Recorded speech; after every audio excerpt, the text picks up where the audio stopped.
Assalamualaikum warahmatullahi wabarakatuh. Sebelumnya izin memperkenalkan, saya mahasiswa Hukum Ekonomi Syariah kelas 4G, mata kuliah Ilmu Perbankan Syariah. Selanjutnya di sini saya akan membahas tentang peran pemerintah dalam rangka ekonomi Islam.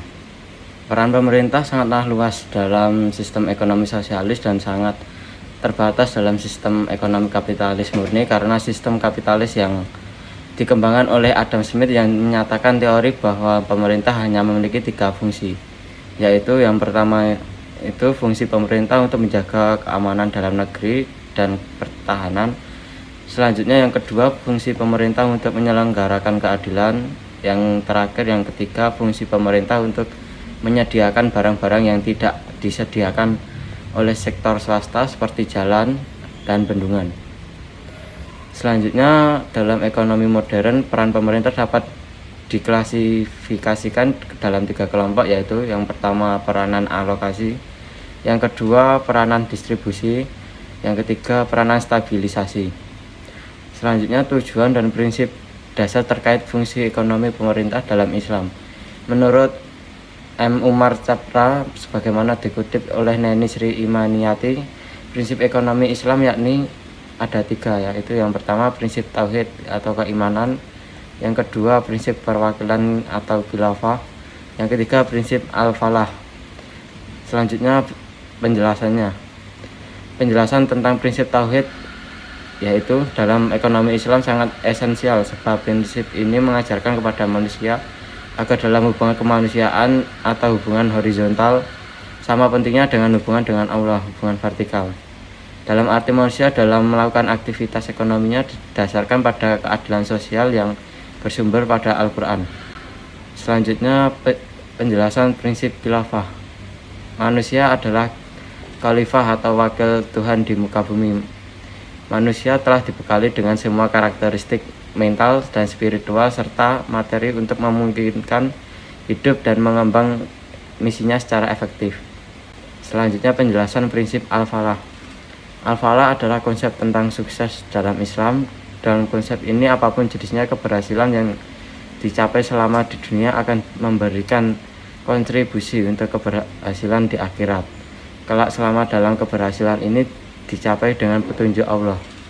Oleh karena itu, dalam kacamata Islam tidak dikotomi antara usaha untuk pembangunan di dunia, baik itu ekonomi maupun sektor lainnya, dengan persiapan untuk kehidupan di akhirat nanti. Selanjutnya, strategi pengembangan ekonomi syariah di Indonesia.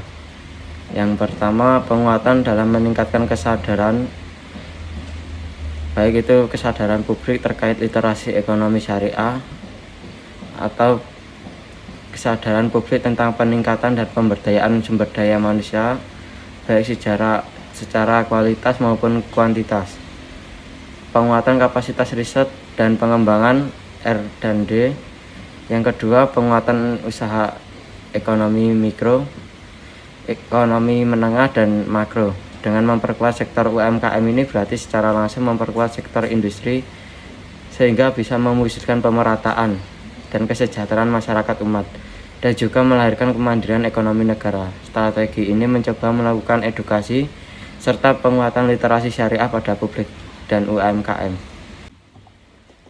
Selanjutnya, kesimpulan. Pemerintah memiliki peran penting dalam rangka ekonomi Islam. Peran tersebut dapat dijalankan melalui berbagai kebijakan dan program yang mendukung prinsip-prinsip ekonomi Islam. Prinsip-prinsip ekonomi Islam sendiri yang dapat dijadikan sebagai acuan bagi pemerintah dalam merumuskan kebijakan dan program meliputi, yaitu yang pertama keadilan. Sebagaimana pemerintah harus memastikan bahwa semua warga negara memiliki akses yang sama terhadap sumber daya ekonomi dan kesempatan untuk meningkatkan taraf hidup mereka. Yang kedua, kesetaraan. Pemerintah harus mengurangi kesenjangan sosial dan ekonomi dengan memberikan dukungan khusus kepada kelompok masyarakat yang kurang beruntung. Selanjutnya, larangan riba. Pemerintah harus melarang praktik riba dalam sistem ekonomi Islam dan sistem keuangan dan mendorong penggunaan instrumen keuangan.